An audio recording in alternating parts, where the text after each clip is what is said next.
And we live, man. So welcome, Hoops fans, to the Business Casual Basketball Podcast. Sure. This is episode 66.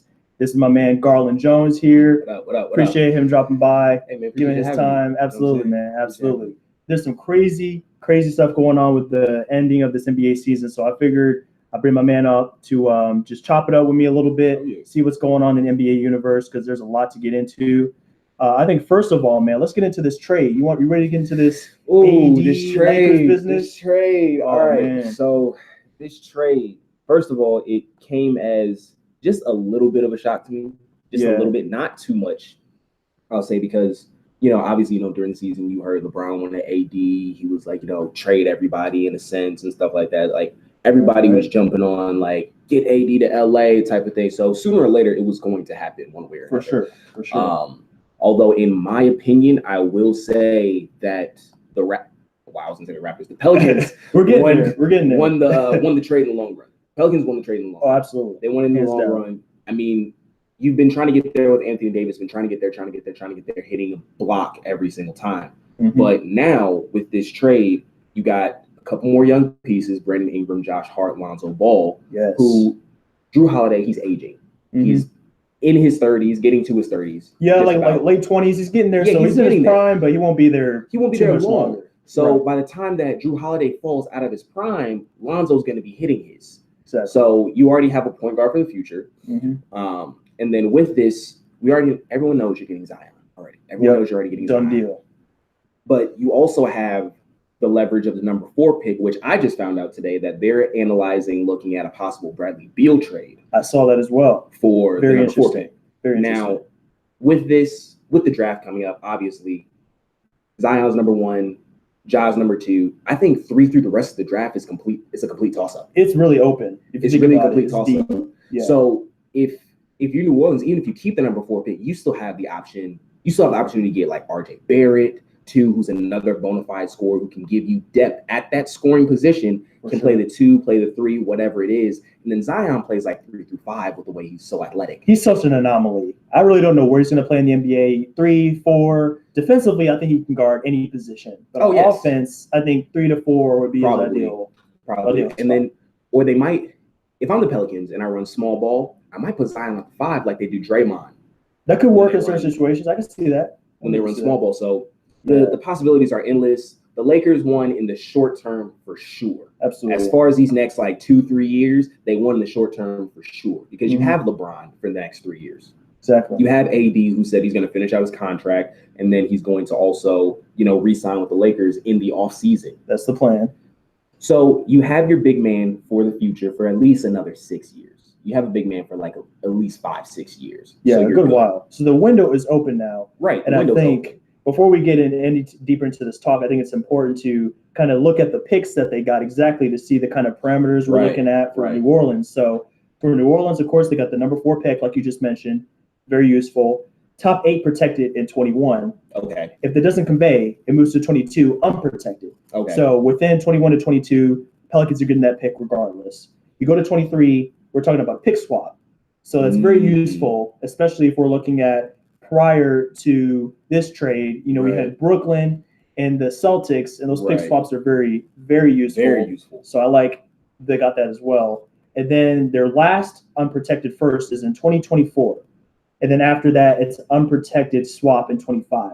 So the implications of this trade go so far out into the future that it could extend into a timeline that involves LeBron James that's severely diminished. Yes. He's not the same player we're looking at today. He's not. 37, getting up to 40. And if the Lakers fall off after that, think about it. Those picks that are unprotected, if the Lakers end up being a lottery team, if they're even if they're like an 8th seed or, like the 8th worst team, 7th worst team in the league, that goes back to the Pelicans. They could shoot up like they did this year, get a top 3 pick. So, man, the Pelicans knocked this out of the park. Right. Definitely in the long run, knocked out the park. 110%. But you do it every time. I think you have the opportunity for both sides. Superstar, all these picks, because Davis was gone regardless. You kind of mentioned that. So it was important to get those picks.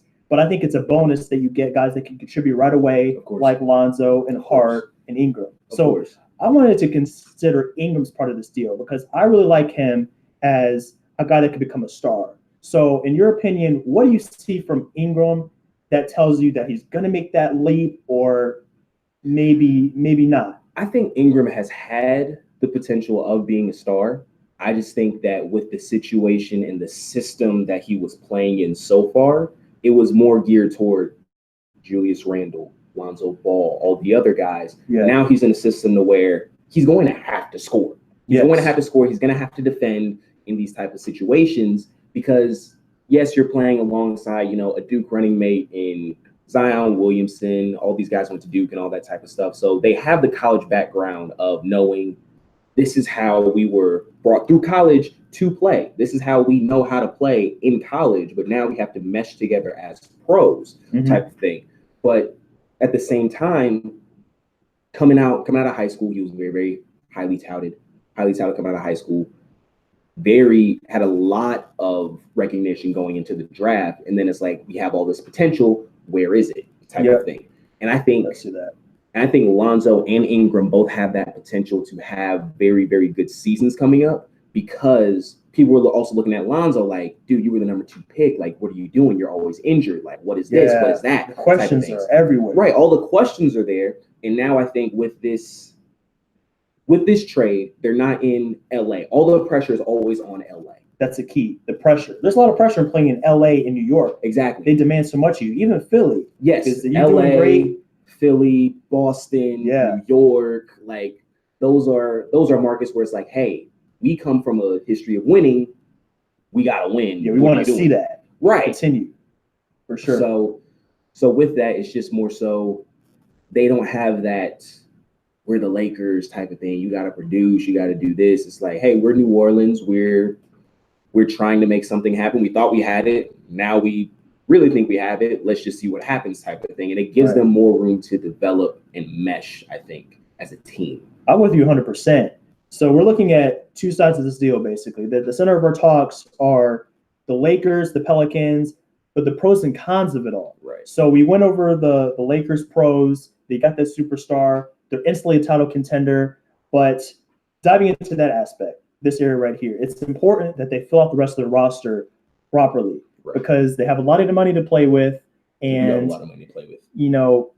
They have a lot of roster spots to fill. Yes. So we're gonna bring up the Lakers cap situation right now. So right now, LeBron and Davis are here. That's a combined $68 million in committed salary, and then you add in Mo Wagner, Kyle Kuzma, and Isaac Bonga. That's the 5 that you have right now on the roster committed. Yeah. The other 7-8 spots are up for grabs. So KCP is probably gone. Rondo, Muscala, Stevenson, Reggie Bullock, McGee, and Chandler are all free agents. So I don't think that they're gone, though. I think KCP might have a shot to stay. I agree. Not all of them. Some of them will be departing, but I can see them keeping maybe like McGee because you're going to need a big. He brought some good things last year. Yeah. A few of them I can see sticking McGee, around. Kuzma, KCP. I think Rondo. Because LeBron likes a pass-first point guard. True. He loves a pass-first point guard. So True. With that, he's like, I get to do whatever I can do. I don't have to run point guard like I did in Cleveland or even in Miami and stuff like that, to where I can play on the wing. I can do this. I can cut to the basket and fly over everybody like I'm used to doing. Yeah. Because I have a pass-first point guard in Rondo. So I think probably those 4 guys are like really kind of set for the most part. But outside of that, like you're saying, they have a lot of roster spots to fill. And that is, it seems like they do have a lot of money, but they actually don't have enough to pursue another max guy right now. They don't. They can't get Kemba Walker. They can't get Kawhi or any of those guys without making other moves to open up more room. So right now, we're going back to the salary sheet. They have 23.6-ish, 0.7 million in cap space right now. That's nowhere near enough to get these guys because Kemba and the tier 1 point guard, or the tier 1 free agents rather, they are going to command over 30 million. Oh, easy. Because we're talking about 30% of the cap, 25-30%. That's way more than 23 million. So personally, I've been thinking about this a lot the past few days. I think their best course of action right now is to take that money and distribute it to 5 or 6 good quality starting players like a JJ Redick or someone of that nature, rather than pour it all into one guy like a Kemba Walker, to give yourself the depth. Because if you have those two in the front court, but the rest of the roster is not set, we saw this last season. You can't just go and just throw whoever you want. It doesn't matter how good your stars are. You're still not going to be a title contender. Right. That's very factual. And I'll even say this. I like the approach you went with JJ Redick, because a lot of I'll say this, every single NBA champion has always had at least 2 to 3 shooters on that team that they can rely on. JJ Redick, he's like career dang near 40% from 3 or something like that. It's something astronomical. I don't remember off the top of my head, but he's a great 3-point shooter, plays both ends of the floor. So for me, it seems like he would, just like you were saying, it would be a good fit in that type of system. Find you a good few starters or even a few solid role players who just, hey, LeBron needs to rest or something like that. Just at least hold that we have a lead. Hold down the fort. Right, hold down the fort. Not exactly like, yes, if you can extend it. Just don't lose the lead, plain and simple, while he gets a rest, while AD gets a rest or something like that. Like, they're holding down the fort. It's not exactly like, hey, we're subbing you in because we expect you to go out here and drop 30. Now, if it happens, it happens. But it's like, I'm not expecting you to drop 30. I'm just expecting maybe like, your quick little 10, 12 points or whatever, stuff like that, a game, 20 minutes or something like that a night. Something simple. There's plenty of guys in the market they can target that fits that criteria. I'm thinking of maybe a George Hill if the Bucks move on from him, because his salary is not completely guaranteed. Right. So if the Bucks want to save money, which they're going to need to do, considering they have a bunch of their own free agents to sign, he could be available. Wayne Ellington Golden Arm, I think, is a very good option for him. He's been a very, very solid, I would say, professional his entire career. Very, very, very solid. Like, he's going to come in, he's going to play point guard, and he's going to make sure that we're not going to mess things up. We're not going to mess things up. We're not going to lose the lead. If we lose the lead, we got to get it right back, type of thing. And that's one thing that I respect about Wayne Ellington, is that he's had that he's had that basketball IQ to know situations and stuff like that. And everybody in the league has that type of basketball IQ, but his is just, it's another notch above the others. Yeah, it's just a little bit higher. That's what it comes with coming from a program like North Carolina. Legendary coach there, legendary program. He learned it. He's a veteran. He's been in the league now for probably close to 10 years. I think this recent one was his 10th. It probably was. He's been there a while. He came from the Miami franchise this past season. So, if Miami is cool having him around, he's going to be a stand-up guy that's, no funny business, comes to work, does what he needs to do every day. Because Pat Riley don't play that. He doesn't. No. He's all about winning. He's all about getting down to business. So I like that for the Lakers. But the point is they have options. So if they don't go get their star, it's cool. Be patient about who is available on the market. Really do your research and see who's going to fit around LeBron. Because now, you have the star power. Now you got to find the fit. Right. That's the next goal. Right. We're going to talk about Toronto here in a second. But look what Toronto did. They had one superstar and then just good 7-8 players that are solid. Like McCall. He's a good, solid player. Jeremy Lin, they needed to even hardly play in that series. Yeah. Fred VanVleet. Gosh. I love that dude, man. Can shoot the lights out. He has all my respect. I'm putting all my stock in him. Fred VanVleet. Those young guys are fantastic. Keeping him. A1. I think Toronto also did really good by trading for not only Kawhi, but also Danny Green, too, because I think that helped Kawhi settle in a little bit easier. What a steal of a deal. They gave up DeRozan and Pirtle, but they got back not only Kawhi, but Green. Yeah. Quality starter, championship pedigree. Yes. 3-and-D guy. Yes. So, man, that's an incredible deal. I still just applaud Masai. I keep pronouncing his name wrong, but Masai for making that deal. Right. The Toronto Raptors president. Their GM did some work, man, for sure. So we got the advantages for the Lakers, disadvantage for the Lakers. We went over that a little bit too. So the pressure is on. Yeah, if it wasn't on before, it's definitely on now. The pressure started not even last season before that. So I think I'll back up a little bit. The pressure really started to set in when it was Kobe's last year. I think that was like when the pressure really started, and then it set in when they drafted Lonzo. Because they're thinking like, oh, he might be the second coming of Kobe type of thing. We got a high draft pick and all this. There type was of so stuff. much hype around him. So much, and he's a phenomenal player, absolute monster on defense. I'll say this: he might end up. I'll go as far as saying he might even be like first team all defense, defensive player of the year. I think that's soon, a given. I think stuff that's a like given. that. All like, defensive team is in his future.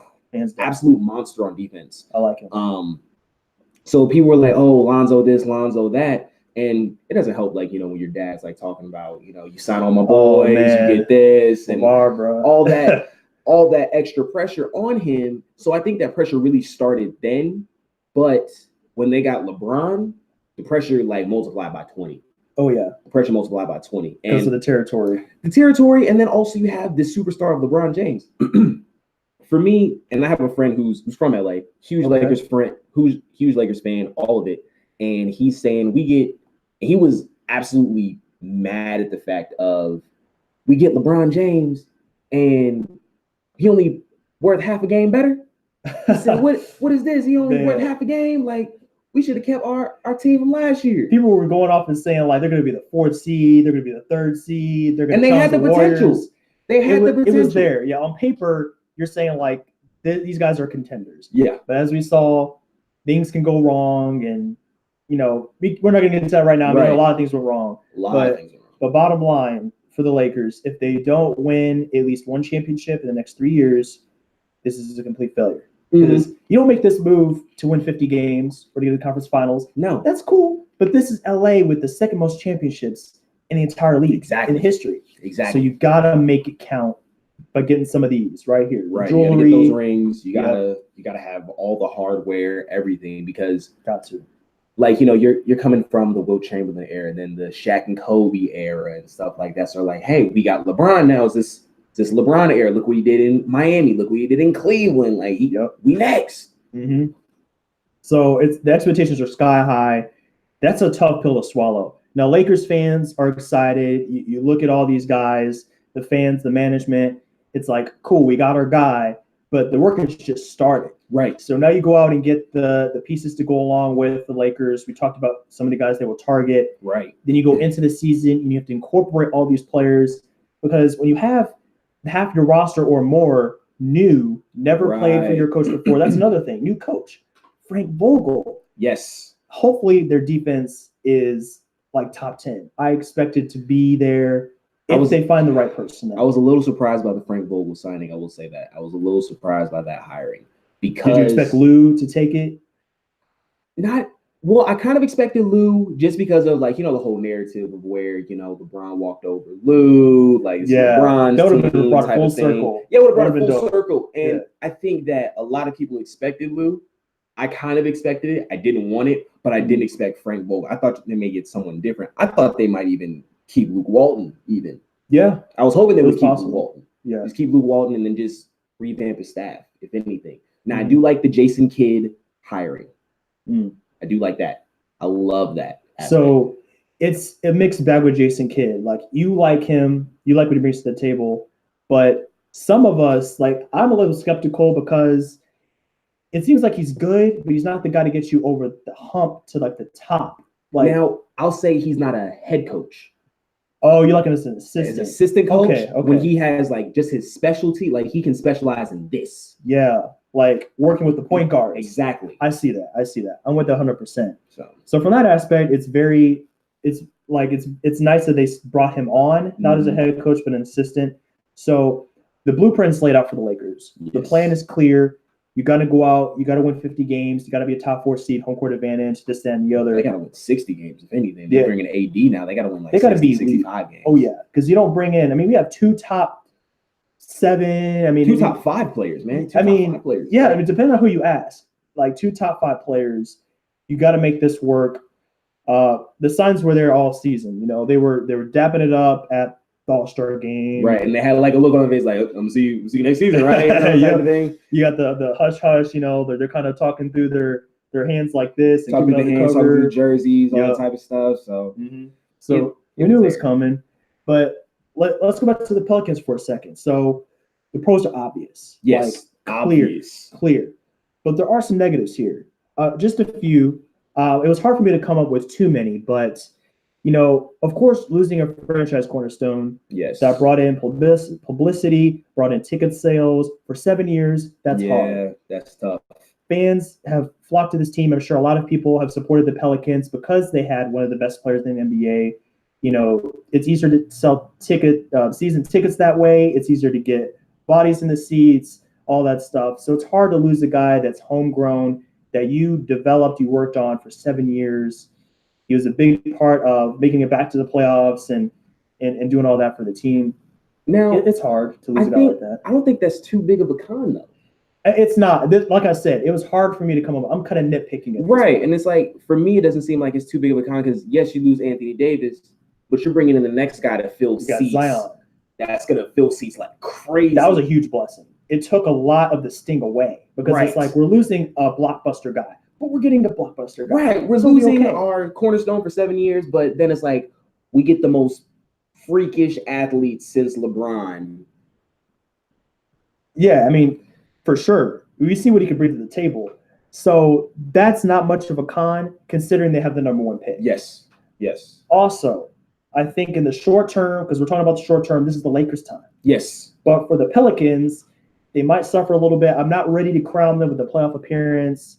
3 years. I mean, yeah, if they get Beal, I might change my stance on this. I still say 3 years. I think like they would need a little bit of time for those guys to develop.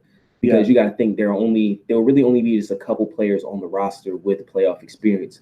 That would be Bradley Beal, Drew Holiday. Mm-hmm. That's like really all I can think of off the top of my head. Those 2 guys, yes, sure, all it takes is like one guy to influence a culture.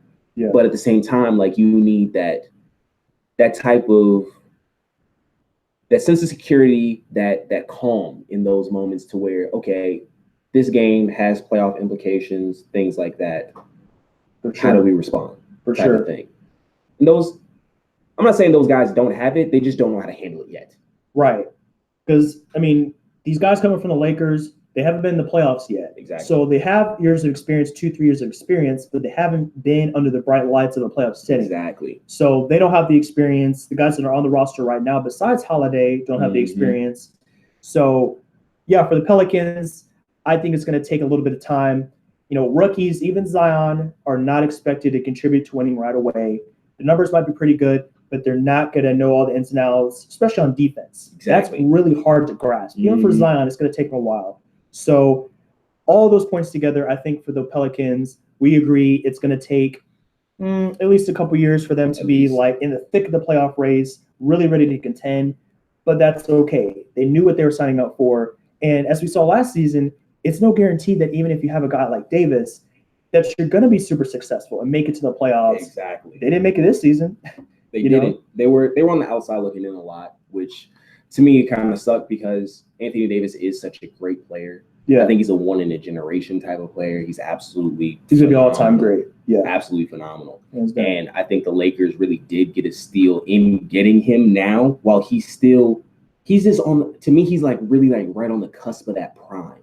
And 26, man. Exactly. And it's like next year. Up. So it's like, because they say like about 27, 28, you hit your prime. Yeah. So like now it's like, hey, we're getting him when he's about to hit his prime. It's almost like a Shaq situation all over again. Yes. When they got him and it's like, hey, he's about to hit his prime. Shaq and LeBron. When LeBron got to Miami, he was about 27, 28. Mm-hmm. So when they hit that spot in their career, it's like where the physical gifts and the IQ just match. Yep. Just hit the apex and they take off.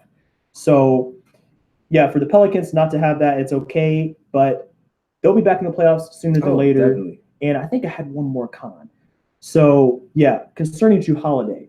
For Holiday, they run the risk of pushing him away. Yeah. Because I remember Holiday saying that one of the key reasons he signed in New Orleans was because of Davis. Yeah, that was one of the big draws for him. So he brings a lot of publicity either way. He has people that want to play with him, which is awesome. I think as a basketball player, if you have people that want to play with you, it makes your job changes everything so much easier because then you don't have to go out and it's like, hey man, it's free agency coming up, like you trying to play together, and then it's almost like you gotta like beg those players. It's kind of like, I'll take it back even like this, when KD became a free agent, we had Steph, Clay, everybody go out to see KD, and it was almost like Steph had that magnetism where it's like, bro, like You want to play with us, dog? Like, yeah, I'm trying to play. Reputation is a lot in the NBA. It is. If you're going to be out there like, oh, he's a hardhead, he's a coach killer, he's this and that, it hurts your case, you know? Because everybody's recruiting.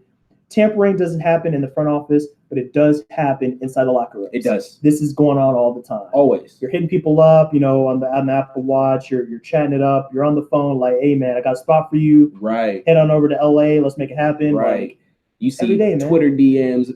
A lot of guys in the leagues, like they have their phone numbers, and it's like, bro, just reach out to me and stuff like that. Because you got to think, it's not just, hey, man, reach out to me because we compete. You may have worked out with this guy before. You guys might have been on an all-star team. Yep. Heck, a lot of the guys on the Olympic team. That too. Play on the Olympic team, and it's like, oh shoot, this is how you play. Hey man, free agency coming up. Like, let's make this happen. Let's do it. Yep. Let's run it. Right. So it all comes full circle. But like I said, it was hard to come up with cons for the Pelicans. Yeah. And that shows how great of a job that David Griffin is doing. Already. He's doing a great job. This dude's been there like, what, a month? And he's already killing the game? Yeah, man. Crazy.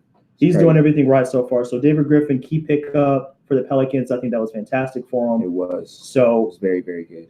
I think we hit every aspect of this deal. We looked at the pros and cons. So now let's bring it home a little bit. Because I think right now in progress still, as of today, you know, June 17th, this recording, the Raptors are parading down the streets of Toronto, celebrating that shit. Man, about this. The feelings are sky high right now. I'm a Warriors guy, man. So you are a Warriors fan. I actually didn't know that. That's news to me. So this is tough. Man, I'm not even a Warriors fan. Just like I wanted to say something. You said something about North Carolina because I'm a Duke guy. I was like, I'm not gonna do it. Okay. I'm just pushing all the buttons right now, man. You're pushing all the buttons. But a big shout out to the Toronto Raptors. They put together the right type of team. They had balance on both ends of the floor. You have players that could expose players like Draymond Green and stuff like that, be able to get to him. Being able to play the mental aspect in the basketball game is so much higher than playing the physical aspect because we all know that these guys are gifted athletes. Oh, yeah. Every single player in the NBA, free agent, on a roster, doesn't matter. They're all gifted athletes. Big time. But playing that mental game that underlies the physical game and staying with it, to me, that takes the cake of everything else. So shout out to the Toronto Raptors. They really did a good job. I hate what happened to the Warriors, not just as a fan, but as a basketball player, seeing someone go down with injuries the way that they did, seeing the way that KD fought back. And personally, I don't think KD should have played, but he said, I'm going to come back for this because, you know, these are my guys, all that type of stuff. And with that, with free agency looming in just like, a couple weeks, a week or so. Right there. I think KD stays. I think so too. Golden State. I think he stays just because of the way that he went down. Now, if he had played, been healthy, and they went down, KD gone. That's different, yeah. KD gone. But the fact that he got injured and it's like, now I gotta watch these guys go down.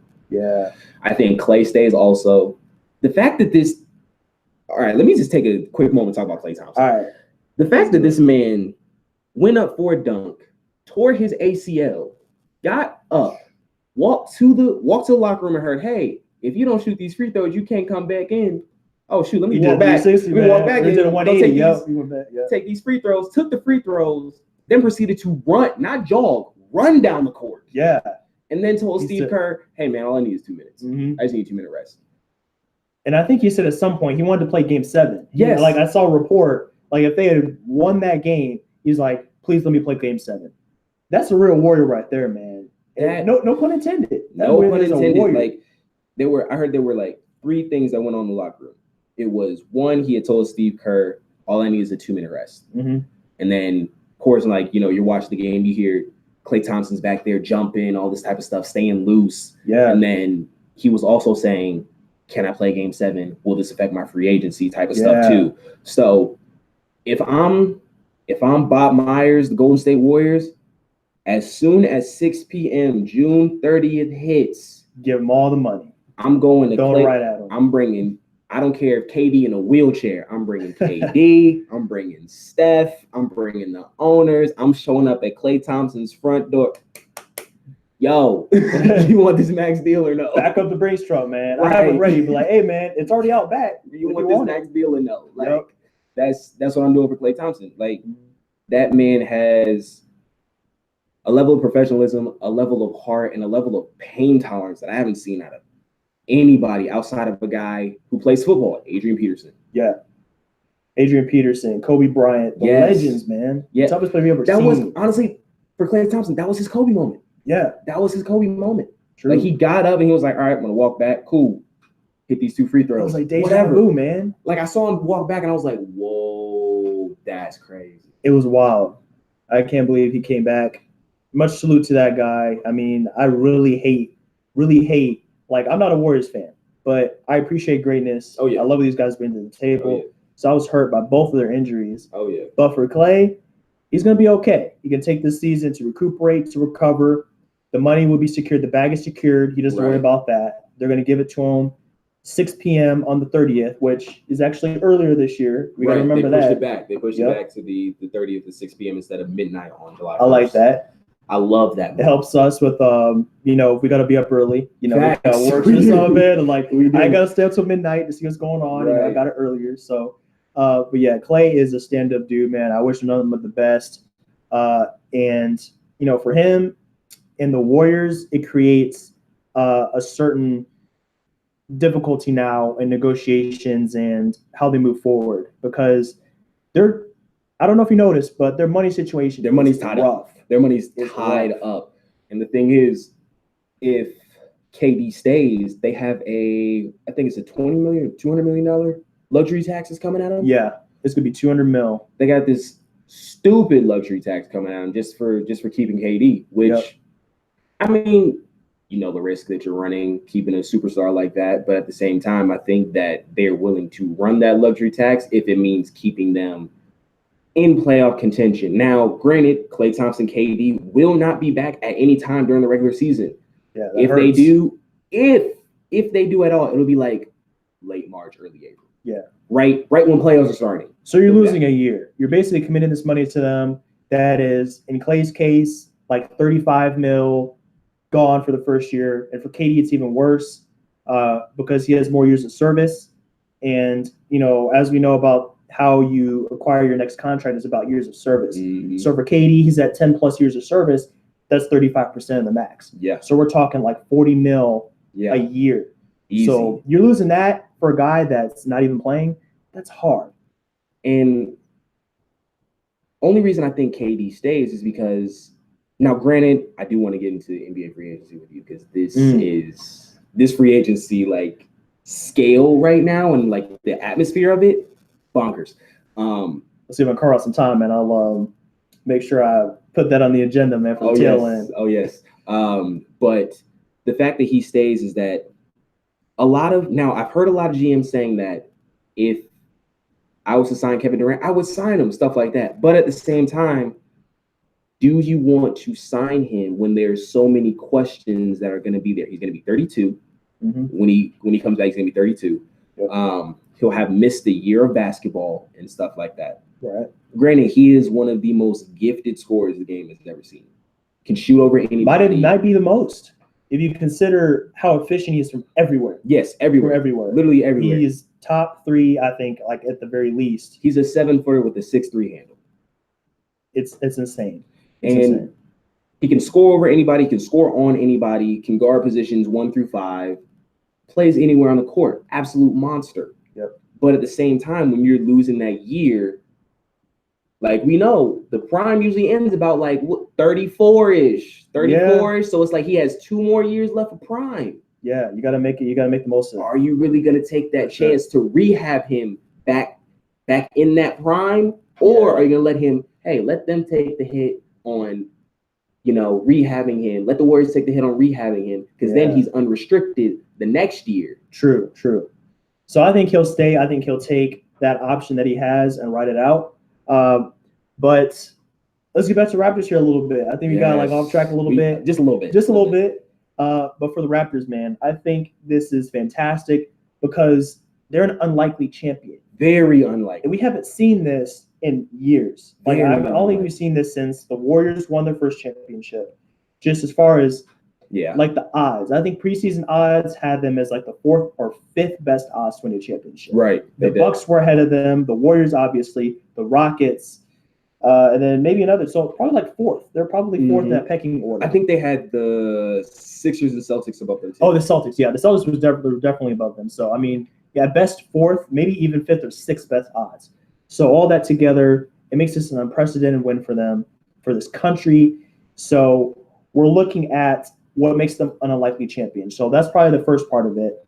We talked about the superstar aspect, Kawhi, and then very high quality role players behind him. So that's kind of like this a little bit different than what we're used to seeing. Yes. No super team or anything like that. And then they're past. Yeah. All the playoff disappointment, Kyle Lowry knows that too well. Kyle Lowry and DeMar DeRozan know that too well. They were at the brunt of it when LeBron was running the East, and LeBron just running over them time after time after time. And LeBron's whole stories, man, nightmares. I'm sure they had a lot of LeBron's hoe, as they were called at one point, LeBron's hoe and stuff like that. So it got very it got hard for him. Like it got really hard, but this was their year. Because if there was any year to do it and be this one, and have that championship just be a little bit sweeter, it was this one. Yes. You better believe it's sweet. Because, I mean, these guys have gone through so much adversity, not even just considering the Toronto history, but each one of them have their own unique stories. Yes. Ibaka and Siakam are from Africa. Yes. They came from very humble beginnings. Van Vliet played for the Shockers. He wasn't recruited at all in college, going into college. Undrafted. Oh gosh. I mean, that's just insane, man. I have so much respect for these guys persevering through that, because nobody expected him to be even like a good sixth man. Right. He was going to make it to the league. Yeah, no one thought that he was going to do really well in the league, and I loved him at Wichita State. I loved watching him at Wichita State, and I was like, dude, if he gets signed somewhere, it's a wrap. Good pickup. It's a wrap. Oh yeah. So also, I think we forgot all about this man. OG Anunoby. Oh my gosh. I was a big fan of him last year. See, I mean, like, I forgot all about him. This dude still plays for the Raptors. He does. He's a sophomore, and he missed the entire playoff run, basically. So that's another 3-and-D guy. Well, maybe not so much 3 right now, but a good defensive wing presence they didn't have against the Warriors. That's just incredible. Like, that makes it even more unlikely, because you lose a guy like that, usually you're not making out too well. No, you're really not, because I think you need to at least have 2 3-and-D guys on your roster, at least 2, because I mean, one guy can't play 48 minutes. Like, he can, but it's not going to be really effective. Yeah. But if you have like those 2, then it's like, okay, boom, here you're getting tired, cool, like pull the other guy in, stuff like that. So it's like they feed off of each other almost. Exactly. And the thing is, at the beginning of the season, I'm pretty sure that he wasn't starting, or he was starting over Siakam. Siakam came off the bench. Imagine that. Now it's like absurd to think about that. Yeah. But like Anunoby was the starter, because he was supposed to be the next like star, and then Siakam was kind of like right behind him in the pecking order. Yeah. So they just kind of like took a 180 turn quickly for the Raptors. Very quick. So like the history they made in this run is crazy. First championship for the Raptors in their history. Right. 24 years. So we're talking about, I was barely alive when they in their inception. I was. I don't think you were. No, 23. No, I was alive. So that's what I'm saying, man. It's like, just thinking about that, it's a while that it took them this long, or they even got here. But expansion franchise, that's always a cool thing to see. Yeah. Is this their first championship for the Toronto since the Blue Jays? Were they the last team to win it? I think so. I think the Blue Jays were the last team to win a championship in Toronto, because I don't think that any of their hockey teams won recently. The Maple Leafs, they didn't win. I'm not a hocky expert, so I don't want to say for sure. So. I don't know. I don't think so. So if somebody knows. Yeah, if you guys know, feel free to correct us. But yeah, if it was the Blue Jays, that's 93. So that's before our time. Right. You know, I mean, I was born like later in 93, but that's like going way back. So all that history together, all the storylines of the players, it makes this championship a little bit more special than your average winner. Facts. You know, it was probably on the level of Cleveland winning that championship after 40 plus years of nothing. Yeah. It's on that level. It is. It really is. And the fact that I think one thing that the Raptors had really, really well is they had Kawhi and Danny Green, who have been in final situations, have rings already. They're back at it, man. It's like, dude, it's a 7-game series for a reason. Yep. You keep your foot on their neck, all that type of stuff. They kept the rest of that team calm. I think if they didn't have Kawhi Leonard or Danny Green, if they just had one of those guys, they would have crumbled. I agree. They would have crumbled so quick. And then people are like, oh, well, there it is, another Golden State title. Like, I'm getting tired of these dudes type of thing. And when it turned into the whole, you know, like how when people got tired of seeing LeBron in the finals, like somebody knock off LeBron. It's the same. The Warriors would started getting that type of traction now. Yep. So. I think they already had it, probably starting with like maybe last season. I was ready. I know you were on the different side of it. You're the Warriors fan. Hey. But I was ready for something different, a little bit of a change up. You know? Oh yeah, it's always good to see a change up, and even that, like I saw, like, okay, we'll see Houston in the conference finals, stuff like that. Like whoever we see in the conference finals, we saw Houston second round. We saw the Trailblazers in the conference final. Mm-hmm. They surprised the heck out of me. The Trailblazers. Oh yeah, the heck out of me. Dame Dollar, man. Much respect to Dame. Oh yeah, much respect to Dame, and also Seth Curry. Seth held his own. Oh dude, Seth held his own. Sharpshooter. I mean, he carries on the family name quite well, man. No, he does. He really does. He is a stud. I like that guy. He's going to be one of the most underrated free agent pickups, I think, this summer. Factual. Very, very factual. Imagine if the Lakers got him. I know we're like going back to the Lakers, but oh man, they can that's a great shooter. Yeah. That is a great shooter. And then anytime. We're not gonna get into that. That'll be that. But I like how you pulled up the Pistons too, because I was gonna bring them up as like a very, very unlikely one, because we got to go back and look at like the other teams that followed this blueprint of like did not see them coming, because everybody expected LA to win that year. I remember I was watching that playoff series, and most of my family's from like the Midwest and stuff like that. Okay. So I got a lot of family in Cleveland, Detroit, and stuff like that, and they're all like, "Oh, let's go Detroit." I'm like, yeah. What do y'all have against the Lakers? Like, what is this? Like, I'm watching it, I'm like, they were the Warriors before the Warriors. Right, they were the Warriors before the Warriors, man. People were sick of the Lakers. Man, get them out of here. What is this? Now, a lot of my friends that are Laker fans are going to shoot me for that one, but it's okay. Yeah, man, just stay factual around here, right. Man. Keep it real. But at the same time, it's like when you saw that blueprint, like they had Ben Wallace down low, Rip Hamilton, Chauncey Billups, Tayshaun Prince. Yeah. Those guys were studs. Absolute stud. That's why they had this rating, defensive rating I'm looking at right now, 95.4, which today is just no one's even close to that. Right. No one's but dang near close to it. Second in the league for that season. Their offense was only 18th. When was the last time a team won a championship with an 18th ranked offense? Well, that goes back to the classic saying, defense wins championships. Yeah. Defense wins championship. If you stop the other team from scoring, you win. Yeah. I mean, you're in a great position to make things happen. So, I mean, yeah, this roster is crazy, man. Rasheed Wallace, gosh. Man, you got Ben up in there, Tayshaun Prince, Chauncey Billups, man. So, I mean, they had all the pieces. They had a lot of those players, man. I forgot they had a lot of those players. So, they were definitely a team that kind of, or remembered for toppling the Giants, so to speak. Yes, definitely. They're Warriors. They made it happen. But I think another team, of course, this is – so I stepped on your toes a little bit with this one. Or I stepped on your toes earlier, but now this is getting to where I'm in my feels a little bit because you are a Heat guy. You are a Heat guy. So this one brings back some bad memories. So I get to rip you on this one. Okay. I get to rip you a little bit on this one. So you got the story for the 11 Mavericks, man. The 11 Mavericks, honestly, that team was probably the most unlikely I had ever seen. I will say this. It is up. It was the most unlikely that I have seen in my memory because, yes, Dirk is one of the greatest high post, low post players, shooters of all time. Absolute greatest. Mm-hmm. That no one's stopping that shot. That fade away, no one's stopping that. I'm sorry. You can try to, but you're not stopping it. No way. But the amount of hype that your Heat had, the amount of it was success that you guys had with just bringing in LeBron. Just bringing in LeBron. The fact that you already had Wade County established. Wade County was already established. Everybody knew that. Miami's Wade County. Like, people knew that. And then you bring in LeBron, you bring in Chris Bosh. That is your big three.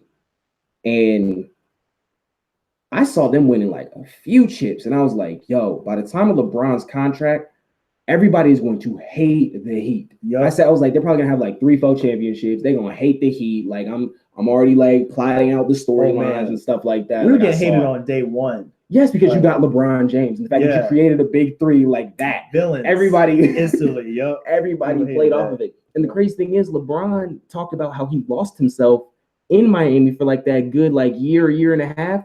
He wasn't having fun. Because he played that villain role so well. Yep. It wasn't him. And that's why I think it's kind of unraveled at the end. So, I mean, of course, they're a key piece. Their ratings were very consistent. Yes. 8th offense, 8th defense. So they brought that balanced, composed mentality to the playoffs the entire way through. And then, of course, the last team we got to get into on this one, man, as a parallel to these Raptors is the Warriors themselves. 4 years ago, Warriors the 15 Warriors, man. So that was probably my favorite Warriors team. I'll say that. I think so. It's close, but I'll say that's probably my favorite Warriors team. They're just a classic team. 2nd offense, 1st defense, and that defense. Yeah. You got to give Mark Jackson credit. He brought them into the elite tier. Yes. But under Kerr, they shot from, being, I don't know, maybe like 7th or 8th to 1, and that was the difference. I think Mark Jackson, what people don't really give Mark Jackson credit for, he gave guys like Steph Curry and Klay Thompson and Draymond Green the confidence to take over in those situations.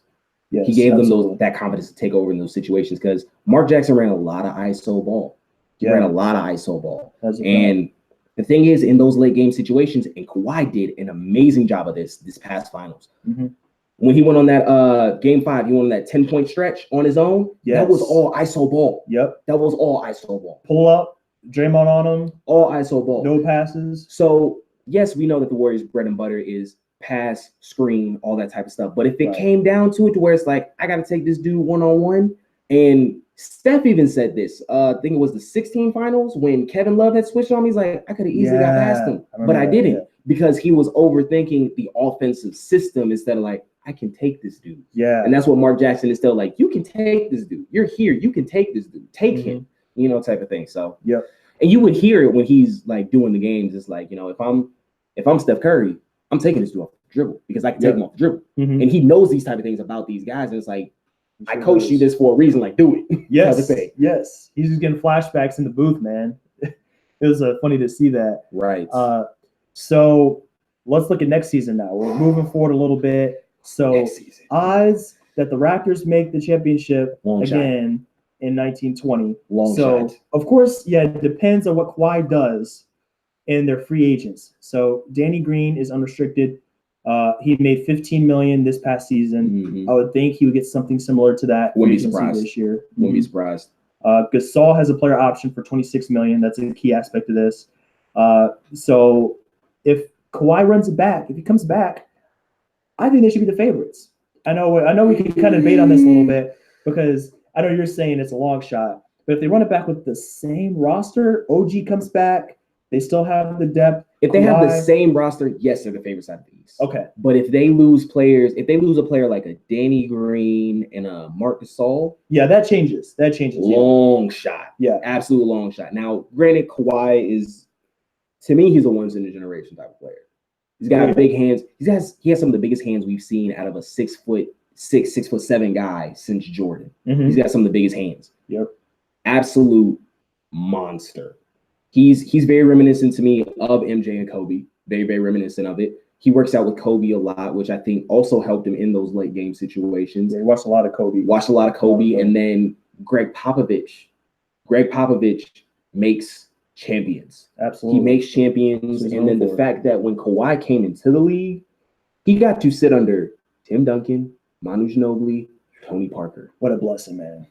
How many rookies can say, I got to sit under them, for my first few years? Top-notch teaching, no doubt about that. So I would say that if they keep Kawhi, but they lose even if they lose one of those guys, Danny Green or Marc Gasol, it's a long That's shot. devastating, I agree with that. I'm operating under the assumption that they bring everybody back. So that's where I get my favorites. Yeah, they bring everybody back. from. It's over with. They're going back to the champion. They're going back to the finals. Now, I will say you won't see Boston there. You might not really even see Boston really in the playoffs. I don't think if they lose Kyrie. When they lose Kyrie, it's heading that way. Because Kyrie just dropped his longtime agent, signed with Rock Nation. True. Rock Nation based out of Brooklyn. See, I didn't know that. Rock Nation's based out of Brooklyn. That's Jay-Z's label. So Brooklyn's about to sign Kyrie, but the only other caveat is that I saw is that they might give up D'Angelo Russell, which I think would be stupid of the Brooklyn Nets. To give him up? I think that would be stupid. Think about it. You have a backcourt of D'Angelo Russell and Kyrie Irving. Now, you can run with those guys, you can run a 2-point guard backcourt like the Wizards do. You have John Wall, who's 6'4", Bradley Beal, who's like 6'3", D'Lo's 6'5", Kyrie's 6'3". They can run either way. I see what you're saying. And they're both bona fide killers. They would get straight buckets for sure. Bona fide. Like in that backcourt, you're looking at least 60 points in your backcourt alone. They're definitely getting buckets. I'm with you on that one. So, yeah, it's definitely, there's a lot of ways this can turn out for the Raptors.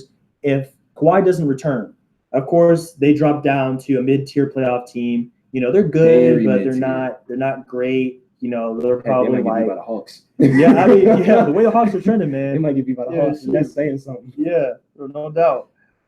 So last part of this pod here, man, we're gonna go down the home stretch here. Oh yeah. So this is still about the future of the Raptors. Where do they go from here? So for Kawhi, he has 3 options. Okay. First option is to sign a 1+1.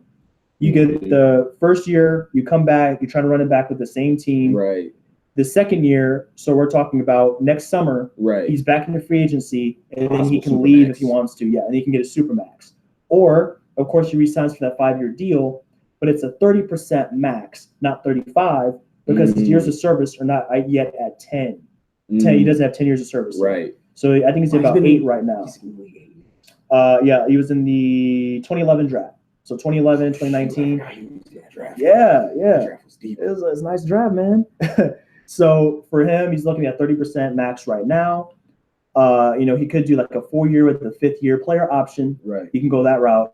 Or, of course, he can bolt and get 4 or 5 years from another team, but it won't be as much because, of course, the team that you're coming from, can always offer more than the other teams that come into the bidding. They already have your service. Exactly. They have the Raptors have the rights on them. They have the bird rights. I believe it's early bird rights because they haven't had them for those 3 years yet. Yeah. So he has a lot of options.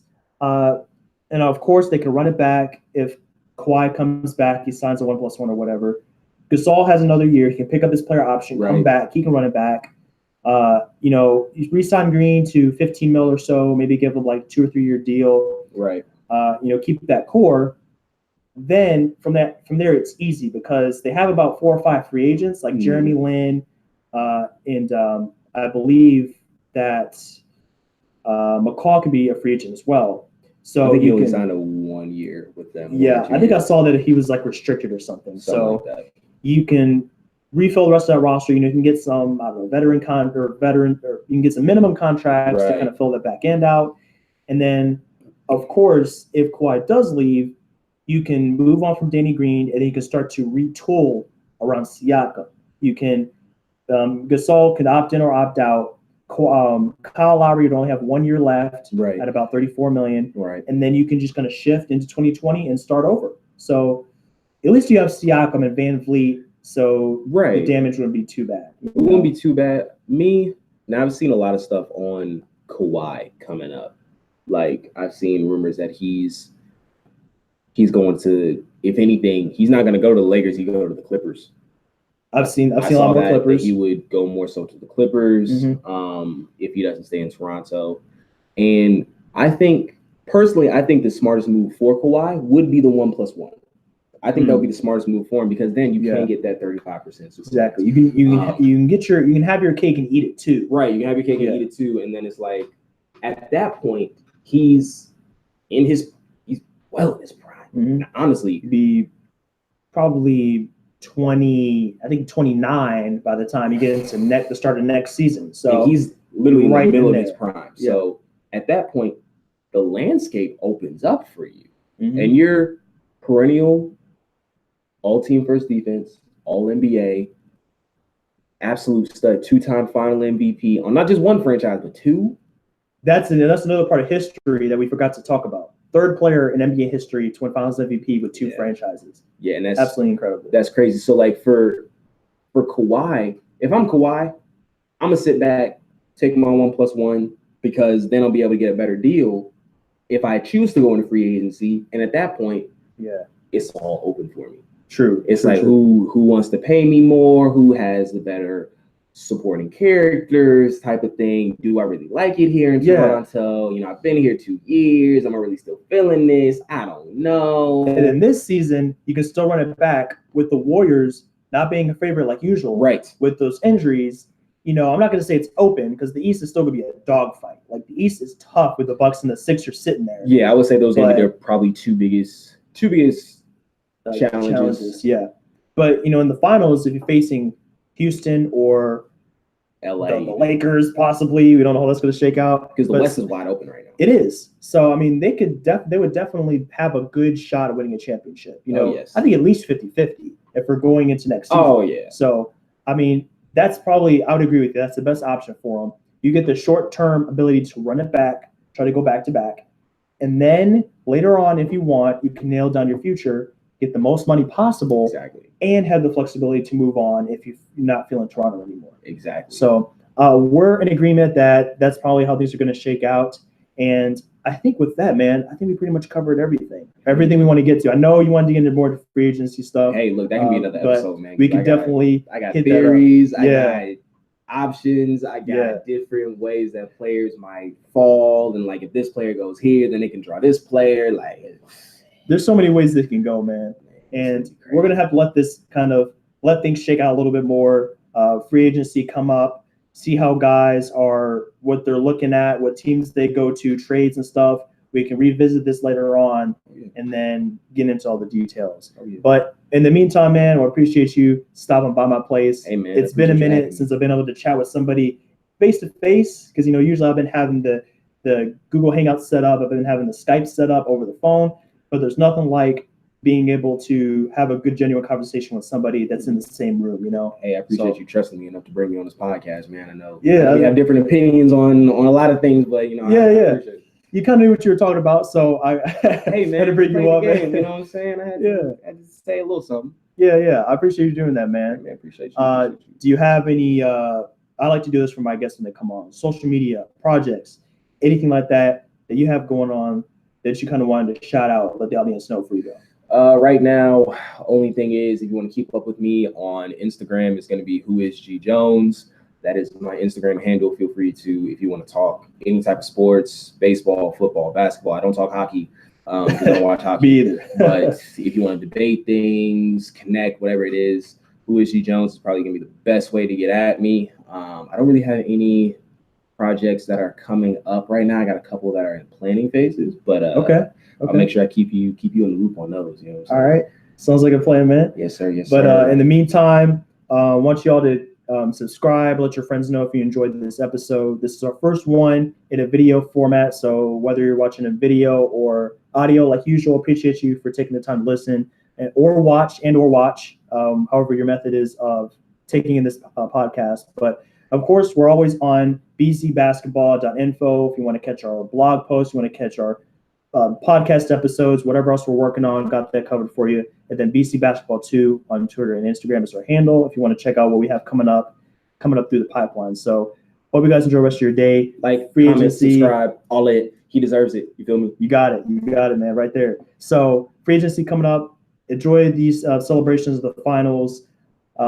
Summer League coming up in a few weeks. Yes. It's all going down, and we're going to be covering it here on the podcast. So stay tuned. And until then, y'all, peace out. Peace.